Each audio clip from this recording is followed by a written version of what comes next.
오늘 설교 제목을 좌절로 인한 분노를 다스리는 법, 이렇게 제목을 잡았는데요. 제가 이 좌절감이라는 단어를 사전을 찾아보니까 이런 뜻을 가지고 있었습니다. 계획이나 의지 따위가 꺾여 자신감을 잃은 느낌이나 기분, 이렇게 되어 있더라고요. 여러분 모두가 다 느끼고 계시겠지만 오늘 우리 시대는 그야말로 이 좌절로 인한 분노가 엄청나게 많은 그런 시대를 저희가 살고 있다고 말씀드릴 수가 있습니다. 서울대 유명순 교수님이 국제학술 세미나에서 발표한 조사 하나를 제가 본 적이 있는데요. 한국인의 울분에 대한 조사입니다. 그 조사에 보니까 우리나라 사람 10.7%가 심한 우울 상태, 심한 울분 상태고, 그런가 하면은 지속적인 울분을 느끼는 사람 32.8%, 이 둘을 합하니까요 43.5%입니다. 그러니까 우리나라 사람 절반 가까이가 이 만성적인 울분을 갖고, 심한 울분을 갖고 있거나 지속적인 울분을 갖고 있다. 이게 얼마나 무서운 통계입니까? 여기 지금 절반 되시는 분이 만성적인 울분을 가지고 있는, 심한 울분을 갖고 있거나 지속적으로 울분을 느끼는 분이라고 생각을 한번 해보십시오. 조금 전에도 저희 교회에서 신앙생활을 하다가 이민간 가족들이 이제 방문을 했는데요, 와서 그런 얘기를 하더라고요. 와서 자기가 너무 막 놀란대요. 우리는 늘 대해서는 모르는데요, 그 마주치는 사람들의 표정이나 막 이런 데서 막 굉장히 좀 무서움을 느낀다고 그런 이야기를 하는 걸 조금 전에 제가 들었습니다. 참 가슴 아픈 건 이처럼 심한 울분을 느끼는 사람이 독일 사람들의 4배가 넘는다는 겁니다. 온 세계가 지금 다 어렵고 힘들지만 그중에 우리 대한민국은 더 많은 어려움, 그래서 글자 그대로 계획이나 의지 따위가 꺾여서 그 자신감을 잃은 상태, 그리고 거기서 찾아오는 마음의 분노, 이런 것들이 많은 시대인 것 같습니다. 저는 오늘 이 본문 말씀을 가지고 어떻게 하면은 이런 울분이 많은 시대에 우리 마음을 다스릴 수 있을지, 이런 부분들을 좀 살펴보려고 하는데요. 방금 읽은 본문에 나오는 이스라엘 백성들은 지금 그야말로 집단적으로 좌절에 의한 분노의 상태이다, 이렇게 말씀을 드릴 수가 있습니다. 이 본문의 배경은 이제 이스라엘 백성들이 홍해를 갓 건넌 직후입니다.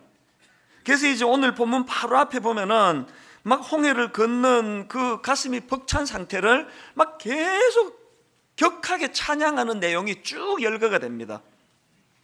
출애굽기 15장 1절, 이때에 모세와 이스라엘 자손이 이 노래로 여호와께 노래하니 일렀으되 내가 여호와를 찬송하리니 그는 높고 영화로우심이요 말과 그 탄자를 바다에 던지셨음이로다. 그 배경은 아시잖아요.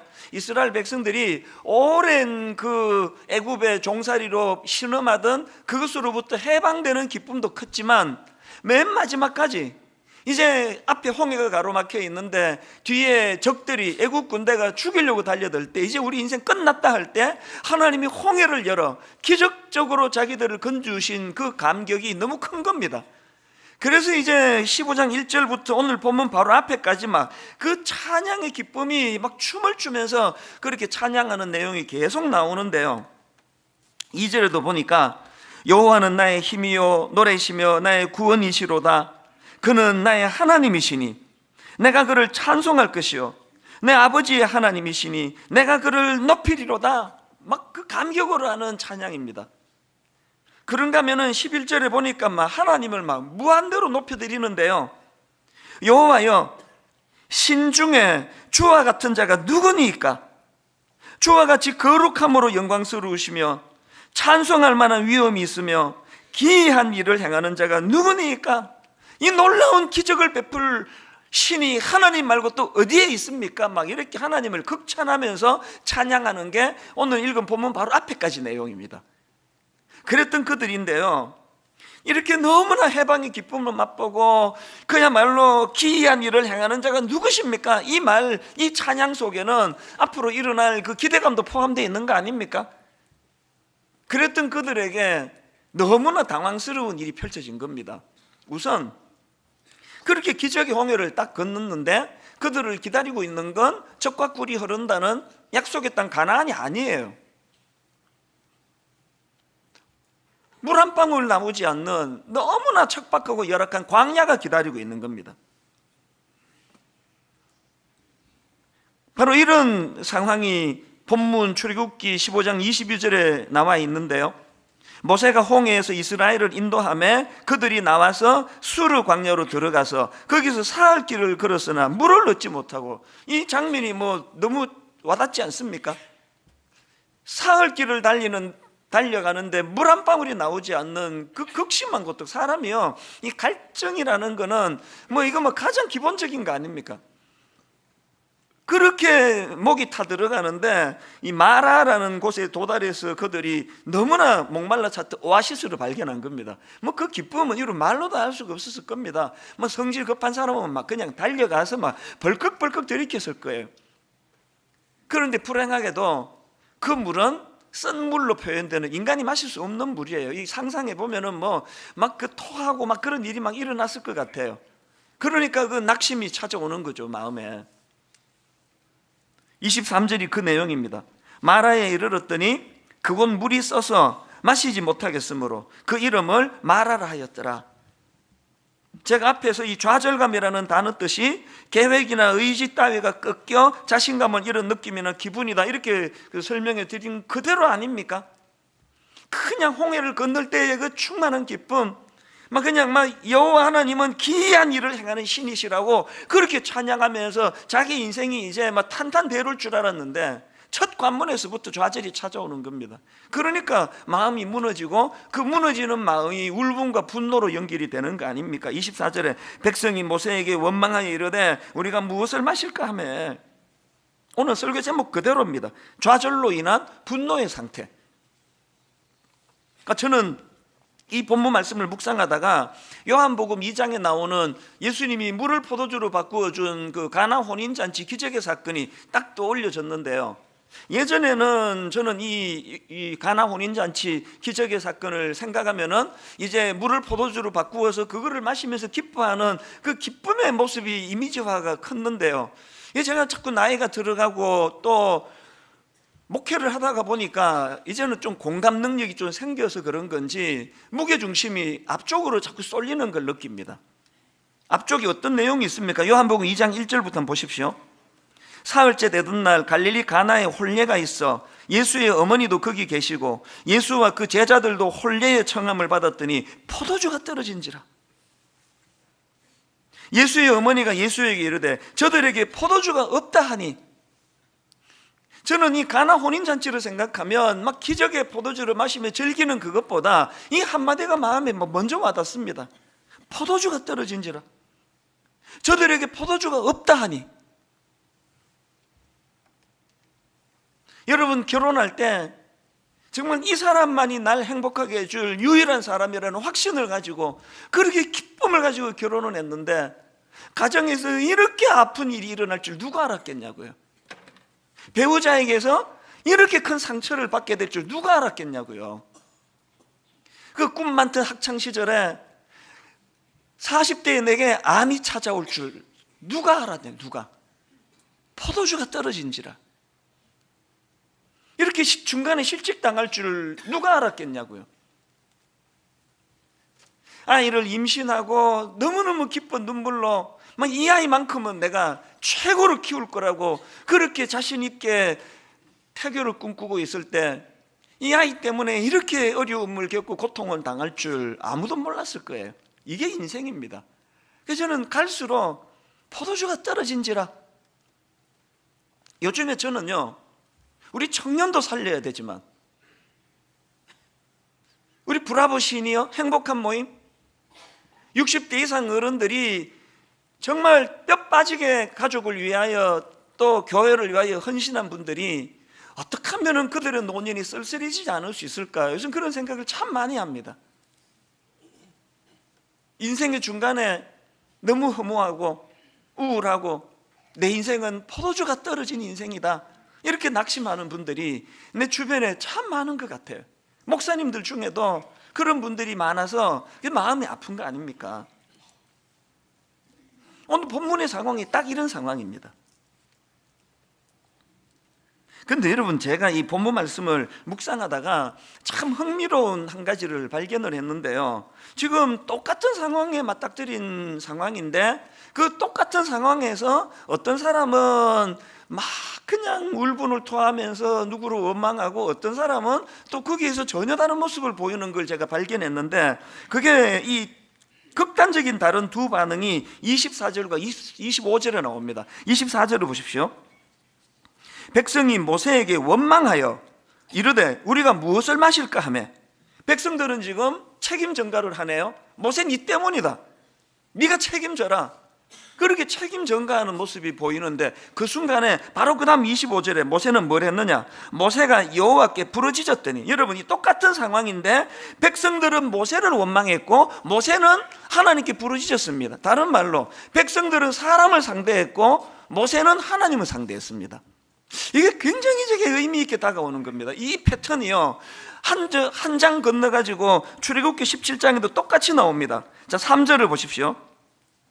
거기서 백성이 목이 말라 물을 찾으매 그들이 모세에게 대하여 원망하여 이르되 당신이 어찌하여 우리를 애굽에서 인도해 내어서 우리와 우리 자녀와 우리 가축이 목말라 죽게 하느냐, 원망이 나오죠 모세에게. 그랬더니 바로 그 다음 4절, 모세가 여호와께 부르짖어 이르되 내가 이 백성에게 어떻게 하리이까. 이 똑같은 패턴 아닙니까? 제가 이 말씀을 제가 묵상하고 준비하면서 구호를 하나 만들어서 마음으로 되낸 게 있는데요, 이겁니다. 백성들은 원망했고 모세는 기도했다.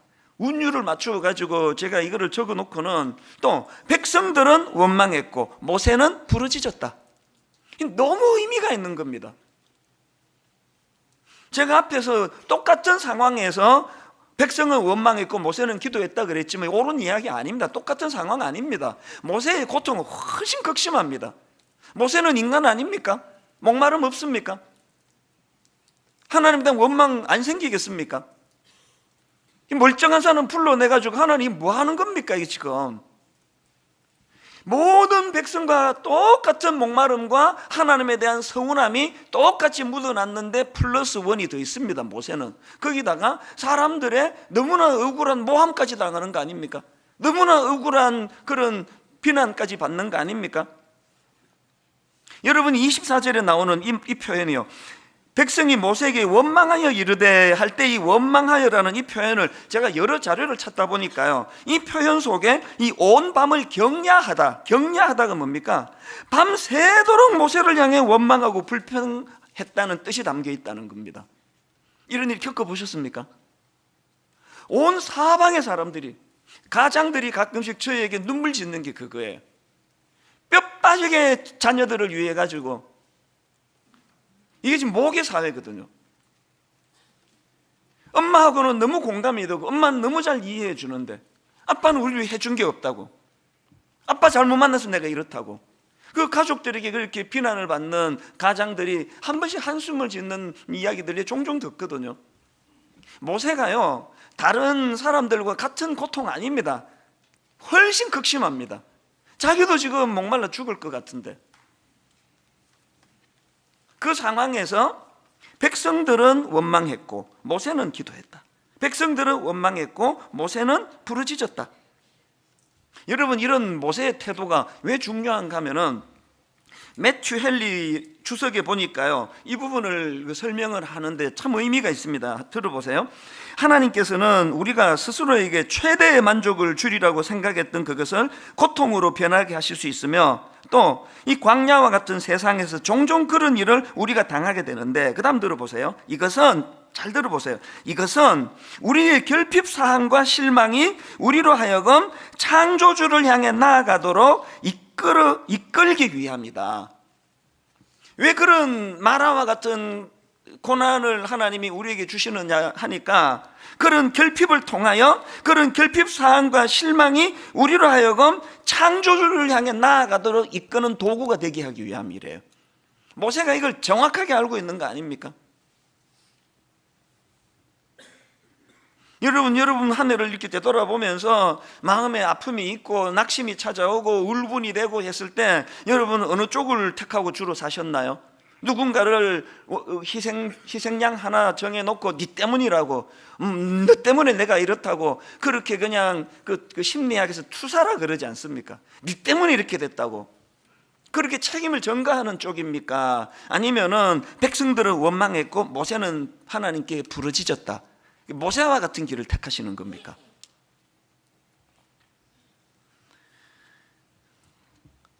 한 해를 마무리하면서 여기 누구라서 올 한 해 내 인생은 적과 꿀이 흐르는 가나안이었다 이렇게 말할 뿐 얼마 되지 않습니다. 모두가 다 마라의 썸물을 마시면서 마음이 힘들고 아프고 그랬던 그런 한 해라고 저는 생각하는데요, 그럴 때 중요한 것은 상황이 달라지는 게 아니라 그 상황에 대한 해석입니다. 그리고 그 상황을 내가 어떻게 이것을 받아들이느냐, 이거를 함축해 놓은 표현이 바로 저는 여기 나오는 백성들은 원망했고 모세는 기도했다라고 생각합니다. 그래서 저는 이런 의미에서 우리 삶에 이런 위기가 오고 또 낙심이 찾아오고 이럴 때 우리도 모세처럼 원망하는 쪽이 아니라, 사람을 향해 원망하는 게 아니라 하나님을 향해 부르짖는 쪽을 택해야 되는데요, 왜 그래야 하는지를 한 3가지로 제가 정리를 해봤습니다. 여러분, 위기를 만날 때 하나님께 부르짖으자 하는 이유가 뭡니까? 그렇게 하면은 첫째, 그렇게 하나님께 부르짖으면 그 사건의 의미를 발견하게 된다는 겁니다. 25절에서 모세가 하나님께 부르짖었더니, 백성들이 원망할 때 모세는 하나님께 부르짖었는데 그랬더니 하나님이 2가지 응답을 주셨는데요, 25절에 보니까 모세가 여호와께 부르짖었더니 여호와께서 그에게 한 나무를 가리키시니 그가 물에 던지니 물이 달게 되었더라, 이런 결과가 있고요. 그리고 그 다음 보세요. 거기서 여호와께서 그들을 위하여 법도와 율례를 정하시고 그들을 시험하실세. 이게 하나님의 테스트구나, 이거를 알게 되는 것은 하나님을 향해 기도할 때 얻게 되는 열매거든요. 이게 엑스포지멘터리 주석이라는 책이 있는데요, 그 책의 이 부분을 이렇게 설명합니다. 광야 생활은 본질적으로 많은 위험 요소를 지니고 있다. 그러나 이스라엘 사람들이 당면했던 위기는 자연재해라기보다 하나님이 그들에게 주신 시험이었다고 할 수 있다. 그들이 맞이한 위기는 앞으로 이스라엘이 시내산에서 맺게 될 언약을 받을 만한 자들인가 테스트하는 자격시험의 성격을 지니고 있었다. 이스라엘 백성들이 이 깊은 의미를 모르니까 광야 생활 내내 하나님께 불평하고 원망하고 자격을 잃어버린 거 아닙니까? 그렇게 자격 없는 그 백성들을 품어주시는 하나님의 은혜가 놀랍고 대단한 거지, 그들은 내내 실패했습니다. 그래서 그 다음도 한번 들어보세요. 그래서 학자들은 이 사건들을 원망과 투덜거림의 이야기 혹은 항의 이야기라고 부르기도 한다. 우리의 생활이, 내 삶이 다 정리가 된 하나님이 내 삶을 딱 한마디로 요약하면서 네 인생은 투덜거림의 인생이다, 이렇게 평가를 받는다면 이 참 비참한 거 아닙니까? 왜 그렇게 투덜거림으로 밖에 나갈 수 없습니까? 내가 당하는 고난의 의미를 모르니까. 사람은요, 내가 겪는 이 일의 의미만 안다면, 아이들 기말고사 때 막 일주일씩 날밤 새고 하더라고요. 의미만 있으면 밤을 새는 거, 그 고난을 감당할 수 있는 능력이 나타나는 거거든요.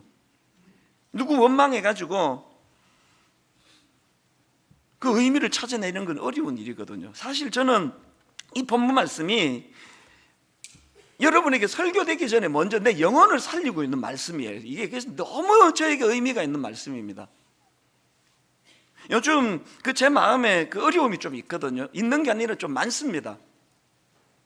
왜냐하니까 지금 막 끊임없이 저를 정치 편향에 물든 사람으로 몰고 가는 무슨 그룹이 있는 것 같아요. 이단인가? 왜 이러실까? 오래전에 구약의 에스라가 보여주었던 함께의 정신, 공동체의 정신, 이 설교를 하면서 내가 모 교수님 책 제목 한번 인용한 거 다예요. 그분에 대해서 책 제목 한번 인용하면서 이런 제목을 뽑는 것을 내가 참 존경한다 그랬더니, 봐라, 이거가 지금 막 퍼날라지고 있는 거예요.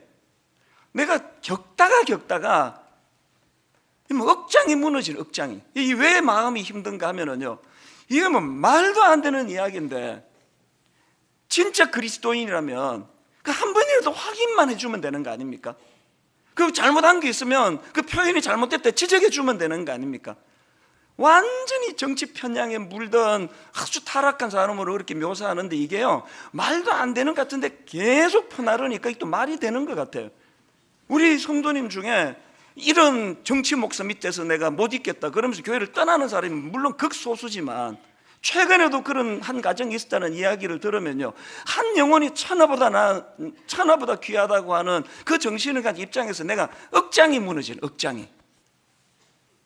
뭐 우리 성도님들 다 바보입니까? 근데 막 그런 식으로 대놓고 막 정치 이야기 꺼내고 내 어떤 성장을 가지고 그렇게 떠들어대면은 여러분 가만히 계시겠냐고요. 누가 저보고 막 이찬수 목사 되게 못생겼다, 그럼 나 상처 안 받아요. 안 못생겼기 때문에. 이건 농담이고요. 누구나가 사람이 갖고 있는 신념이라는 게 있잖아요. 제가 가진 신념은 강단에서 정치 얘기하면 안 된다. 그 성도들이 각자가 판단할 일이지 내 어떤 정치적인 이념을 강요하면 안 된다. 나는 사석에서도 얘기 안 하는 사람이에요.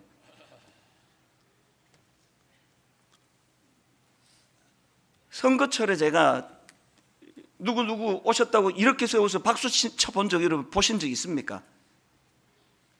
우리 교회 성도들이 어디에 출마하면 그것 때문에 저한테 상처를 받아요. 어떻게 이렇게까지 소개를 안 해주시느냐고. 이게 저의 신념이고 소신인데 어떻게 이걸 가지고 가짜 뉴스를 만들어 가지고 그 무슨 출판사를 후원했더니 이것도 뭐 어떤 무슨 의도를 가지고 그런다고. 우리 교회 뭐 재정부는 또 우리 교회 장로님들 다 바보입니까? 막 담임 목사 마음대로 막 그냥 막 여기 퍼주고 저기 퍼주고 제 마음대로 그렇게 할 수 있는 시스템이 아니에요. 제가 이런 부분에 대해서 요즘에 굉장히 이제 시험에 드는 게 자꾸 누적이 되니까, 점점 더 심해지니까 그렇게 마음이 자꾸 병이 드는데요. 오늘 본문에 모세가 저를 살려줬습니다. 백성들을 원망했고 모세는 기도했다. 백성들을 원망했고 모세는 하나님께 부르짖었다. 사람을 상대하는 것이 아니라 이 일은 하나님 앞에 갖고 갈 문제다. 새벽마다 제가 하나님 앞에, 요즘에 제가 지난 성탄절날 설교 들으신 분은 알지만 요즘 하나님이 저를 다루고 계신다고 말씀드렸잖아요. 17년의 목회를 되돌아보고 점검하는데 사람 앞에 원망을 하지 않고 하나님께 기도하기를 사모했던 모세를 보고 배우면서 그렇게 하나님 앞으로 나갔더니 하나님이 저를 다루세요. 네가 교만하다는 거예요. 난 내가 안 교만하다고 생각하는데 네가 교만하다는 거예요. 그리고 이 목회 내가 잘못하고 있는 많은 것들을 제가 하나님이 지금 지적하고 계세요. 새벽마다 제가 회개합니다. 그런데 제가 너무너무 신기한 게요, 그렇게 무슨 의도인지는 모르지만 저를 그냥 죽이려고 음해를 하고 퍼뜨리는 사람들이 밉지가 않은 거예요. 제가 지금 위선 떠는 거 아닙니다. 진심이에요. 밉지가 않은 거예요. 이분들이 왜 이러시는지, 이단인가? 우리 교회에 있다가 나한테 상처받은 그 떠난 분인가? 그건 내가 너무 궁금하지만 누구라도 제가 찾아오면은 다 설명해 드리고 그렇게 할 마음이 있는데 밉지가 않아요. 왜 안 미운가 하니까 새벽마다 하나님이 저를 다루시기 때문이에요. 그래서 내 행동과 내 태도에, 내 자세에 문제가 있기 때문에 이런 일도 일어난 거 아닐까. 내가 하나님 앞에 지금 하나님이 저를 다루고 계시거든요. 사실 여러분, 이런 마음의 부담이나 아픔은 저만 있는 거 아니에요. 아까도 말씀드렸지만 지금 많은 성도님들이 현실적인 고통을 당하고 있습니다. 많은 목사님들이요, 너무 많은 목회의 고통을 당하고 계세요. 지난주에도요, 시골 목회를 하시는 어떤 목사님 사모님인데요, 이제 연세도 많으세요. 교회의 그 성도들한테 너무너무 억울한 일을 당하셔가지고 아무리 목사를 지멋대로 하는 그런 세상이지만 너무너무 억울한 일을 당해가지고 그 울분을 막 쏟아 놓으시는데, 내가 전화를 끊고는요, 오전 내내 막 그 사모님 누군지도 몰라요.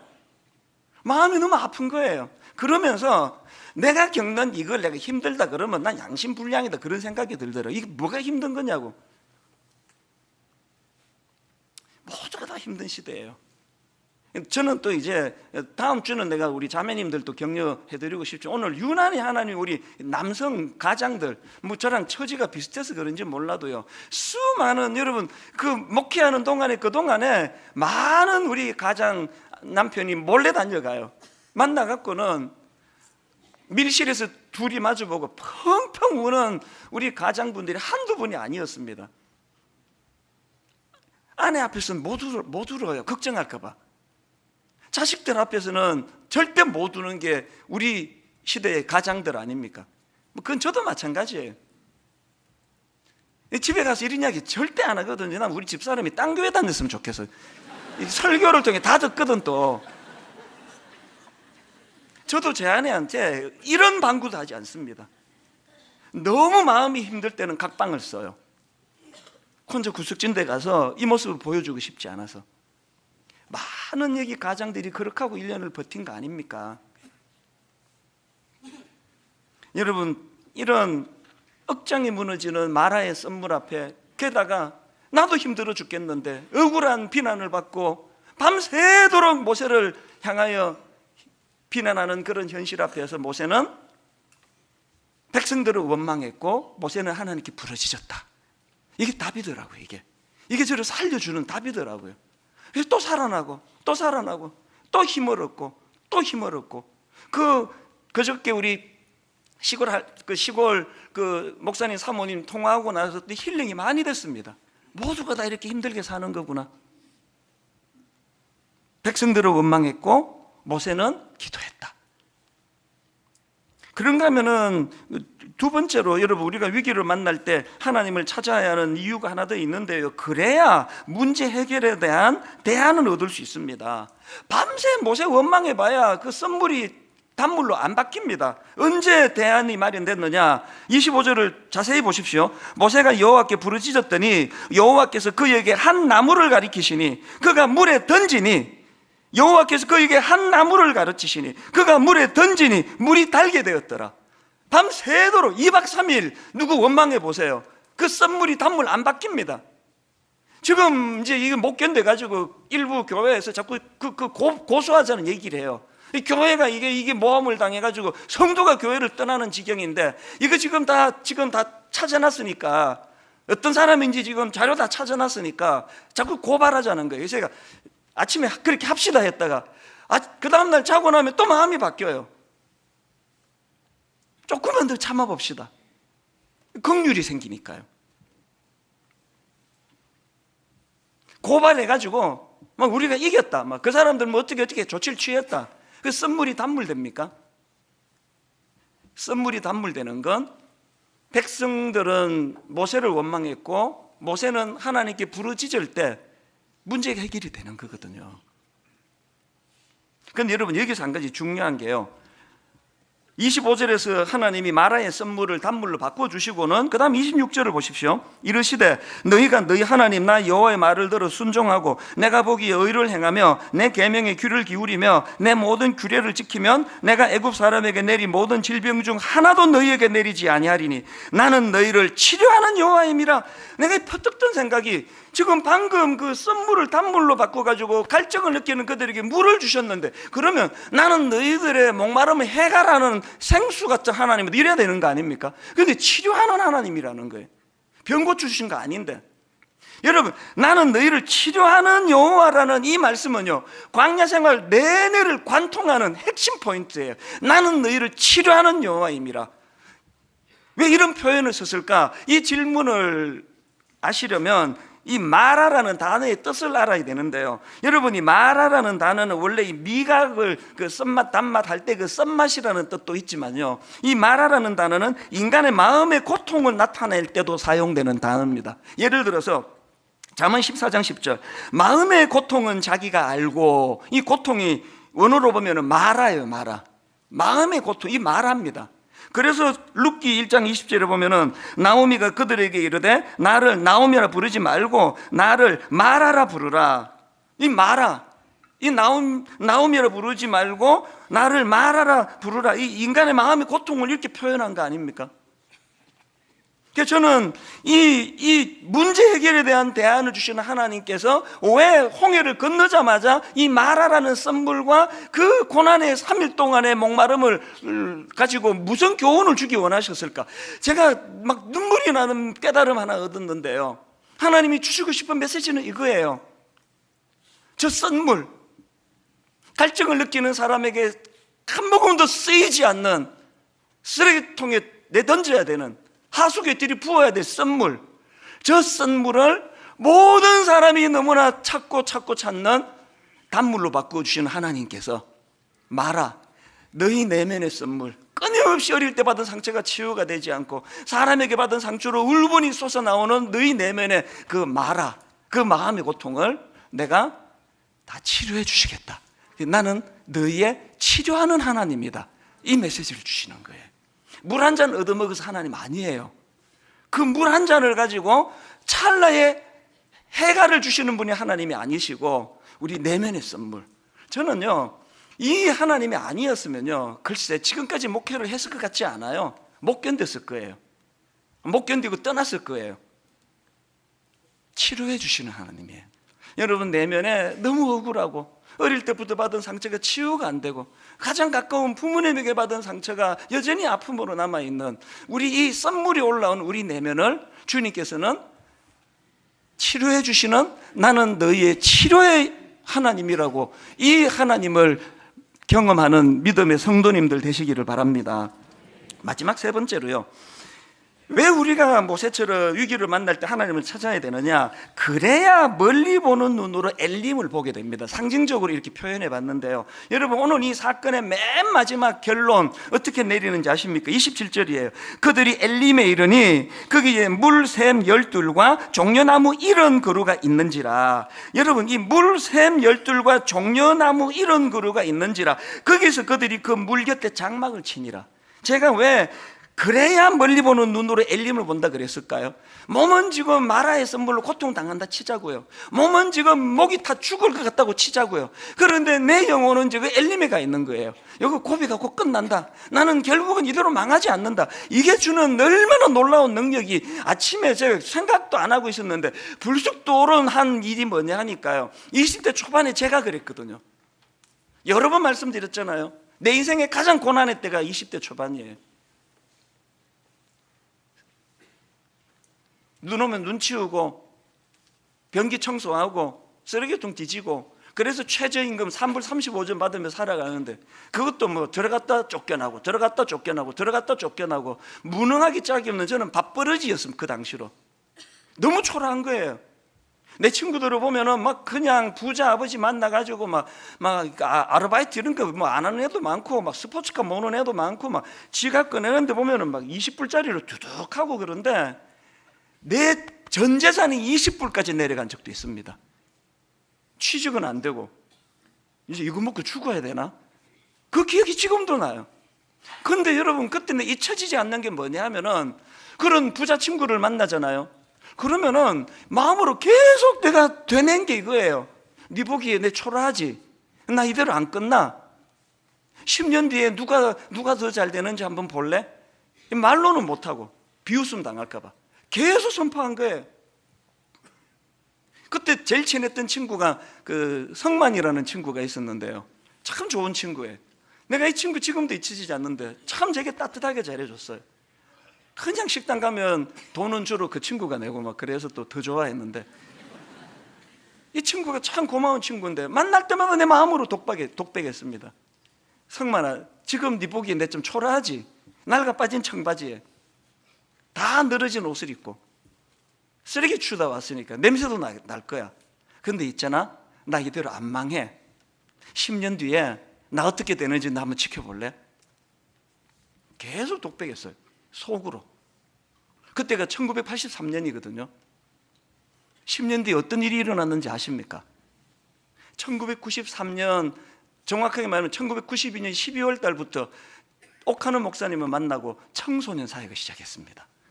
10년 전에는 상상도 할 수 없는 수많은 청소년들에게 영향력을 행사하는 그런 존재가 되어 있더라고요. 그로부터 10년 분당우리를 개척했습니다. 23살 때 되게 초라했거든요. 많이 울었습니다. 지금 뭐 누가 뭐 댓글로 욕 좀 하고 그거 좀 아프기는 한데요, 안 보면 되는 거잖아요. 23살 때는 진짜로 이게 죽음과 삶을 왔다 갔다 하던 상황이에요. 마라의 썬물이, 그때 엘림을 미리 보여주시는 하나님이 계속 엘림을 보여주시는 거예요. 근데 이대로 안 망한다. 네 아버지가 기도하다 돌아가셨는데 어떻게 이대로 망하겠냐고. 이대로 망하지 않는다고 계속 엘림을 계속 엘림을 보여주셨어요. 그러면서 여러 번 고백했지만 민수기 14장 28절 말씀이 마음에 계속 되뇌이면서 하나님 앞에 계속 이 고백을 할 때 하나님이 네 말이 내 귀에 들린 대로 그대로 해주마. 네 말이 내 귀에 들린 대로 그대로 해줄게. 여러분, 우리가 위기를 만날 때 사람을 향해 원망하고 사람을 향해 분노를 쏟아놓지 아니하고 여호와 하나님을 향해 부르짖으면 하나님은 현실은 너무 힘든데, 지금은 눈물 나는 마라의 썬물 앞에 서 있는데 하나님은 우리를 엘림으로 미리 보여주시는 거예요. 이 꿈을 선포하게 되는 겁니다. 오늘 여러분 한 해를 마무리하면서 두 가지 숙제를 드리려고 하는데요. 첫 번째 숙제는 금요 기도회에 나오셔서 신년 무릎 기도회, 이번에 예수님의 인생 질문이라는 주제를 가지고 여러분 한번 나오세요. 이 중에 절반이 지금 울분 상태에 있는, 통계로 말하면 하나님께 한번 부르짖어 보자고요. 그 두 번째 숙제가 뭐냐? 이제 올해 이틀 남았잖아요. 숙제가 있습니다. 여러분, 그 주복 간지로 이 편지지 하나를 넣어드렸는데요, 이 편지지를 가지고 조용한 시간을 정하시고, 오늘 밤도 좋고 내일 새벽도 좋습니다. 인생 이 올 한 해를 재해석하는 시간을 가지셔야 돼요. 올 한 해 내게 말하는 무엇이었나? 무엇이 나를 이렇게 목마르게 했나? 그런가 하면은 이 말을 통해 하나님께 드려야 될 감사가 무엇인가? 여기에 여러분 이렇게 접을 수 있도록 넣어드린 건요, 사연이 요거 하나 갖고 안 될 분이 많을 것 같아가지고 넣고 이렇게 접어서 같이 넣으시면 돼요. 이거를요, 다음 3일 뒤 송구 영신 예배 때, 그동안 우리가 헌금을 많이 했잖아요. 헌금을 많이 했는데 오늘 송구 영신 예배 때 내가 이름을 정해봤습니다. 헌심을 드리는 시간을 가질 거예요. 내가 아팠고 내가 힘들었던 많은 순간이 있었지만 하나님이 모든 거 하나 버릴 것 없이 하나님이 저를 위해서 주신 축복된 시간인 것을 내가 믿습니다. 그렇게 고백하면서 송구 영신 예배 때 헌금 주머니를 돌릴 거예요. 거기에 넣으세요. 하나님, 내 아팠고 힘들었고 억울했고 잠을 이루지 못했던 그 모든 아픔을 다시 해석해서, 재해석해서 하나님 앞에 헌심, 내 마음을 드리기 원합니다. 주님은 나를 엘림으로 인도하여 주시기 원합니다. 오늘 이 말씀들을 기억하시면서 참 오랜만에 불러보는 찬양 같습니다. 힘들고 지쳐 낭망하고 넘어져 일어날 힘 전혀 없을 때에 조용히 다가와 손잡아 주시며 나에게 말씀하시네. 어젯밤까지는 정말 이 목회를 갖고 더 이상 못하겠다, 진짜 그만둬야 되겠다. 아침에 일어나면은 주님이 또 힘을 주세요. 왜 사람 보고 일하느냐고. 네가 사람의 종이냐? 모세를 보고 하나님 앞에 부르짖으면 하나님은 해석을 다시 해주세요. 그렇게 아프게 하는 그분들이 있어서 더 변질되지 않고 더 타락하지 않도록 더 긴장하게 만드는 도구가 되는 은혜를 누리는 거예요. 오늘 우리 찬양 같이 부르시면서 지난 한 해 유난히 아팠던 나에게 하나님 이게 말하였습니다, 이것들을 재해석하기를 원합니다. 우리 다시 한번 이 찬양 불러보기 원합니다. 힘들고 지쳐 낭망하고 넘어져, 힘들고 지쳐 낭망하고 넘어져 일어날 힘 전혀 없을 때에 조용히 다가와 손잡아 주시며 나에게 말씀하시네. 여러분 이럴 때 없습니까? 나에게 실망하며 내 자신 연약해 고통 속에 눈물 흘릴 때에 십자가 지신 주님, 못자국 난 그 손길 눈물 닦아주시며 나에게 말씀하시네. 뭐라고 말씀하시는가? 너는 내 아들이라.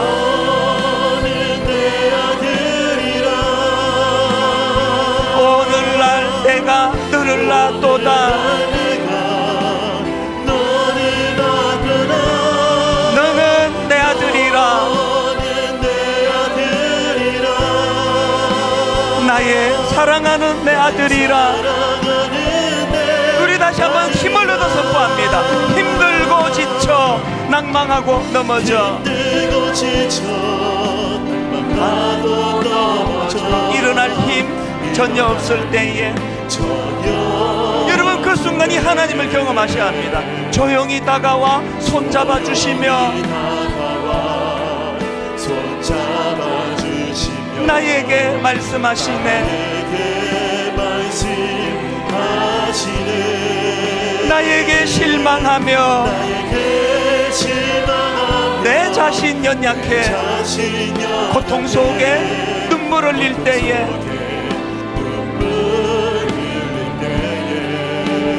못자국 난 그 손길 내 눈에 눈물 닦아주시며 나에게 말씀하시네. 여러분 반드시 들어야 되는 이 말씀입니다. 너는 내 아들이라.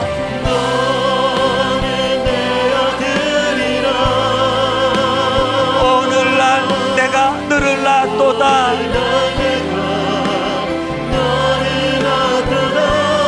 너는 내 아들이라. 나의 사랑하는 내 아들이라. 언제나 변함없이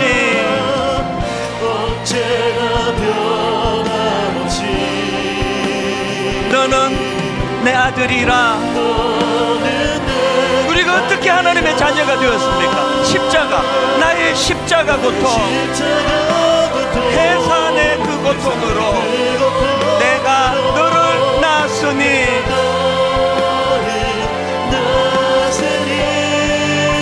너는 내 아들이라.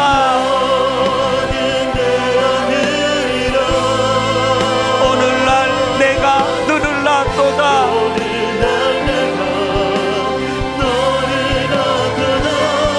너는 내 아들이라.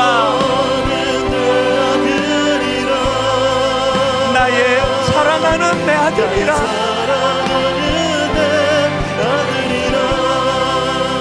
지난 한 해를 돌아보시면서 이 시간 한번 아버지 이게 저에게 말하였습니다. 이게 저에게 선물이었습니다. 아팠습니다. 힘들었습니다. 그런데 하나님 이 한마디면 충분합니다. 너는 내 아들이라고.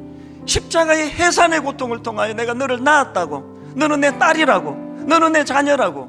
하나님 이 확신을 가지고 한번 힘을 얻어 남은 이틀 동안 내 아팠던 것들 재해석해서 헌심 하나님 앞에 그 마음을 이번 송구 영신 예배 때 드리기를 원합니다. 우리 통성으로 한 목소리로 같이 기도하기 원합니다. 살아계신 하나님 아버지, 오늘 하나님 아버지 앞에 우리의 상한 마음을 가지고 주님 앞으로 나가기를 원합니다.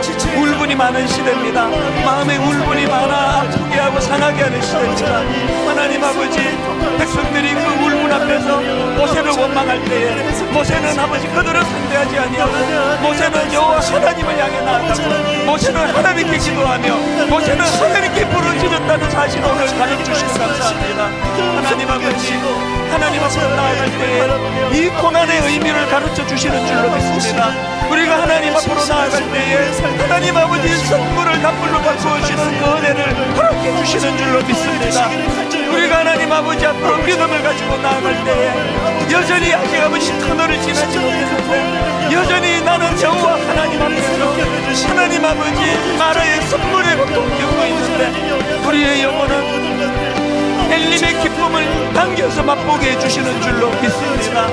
하나님 그 은혜의 자리로 나아가게 해주시고 감사합니다.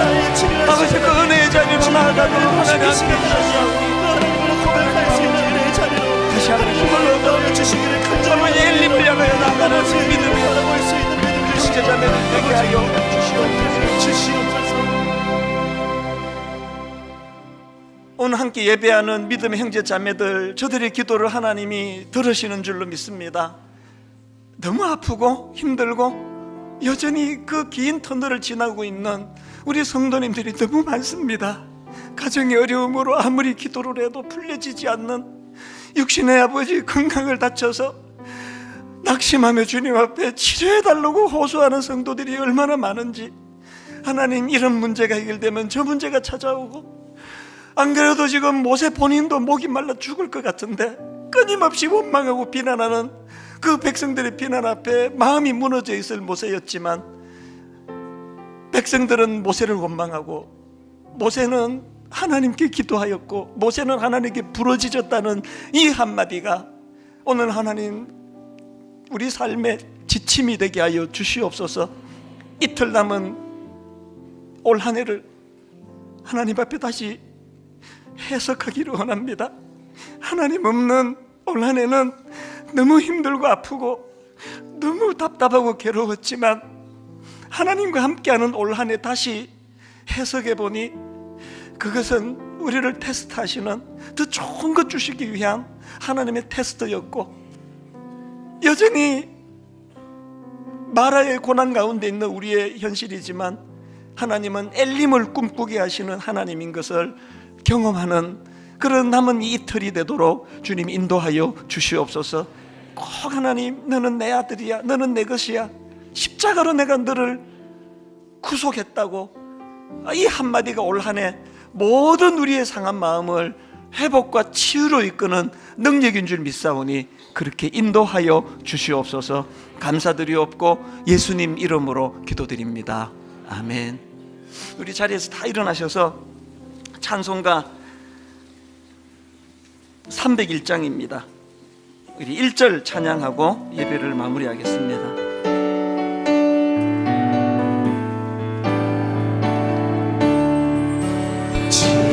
지금까지 지내온 것 주의 크신 은혜라, 한이 없는 주의 사랑, 없는 주의 사랑 어찌 이루 말하랴. 자나게나 주의 손이 항상 살펴주시고 모든 일을 우리 3절 같이 찬양하기 원합니다. 주님 다시 배올 날이 다시 태어나 날로 다가와 무거운 짐 주께 맡겨 벗을 날도 멀잖네. 나를 위해 예비하신 고향 집에 돌아가 아버지의 품 안에서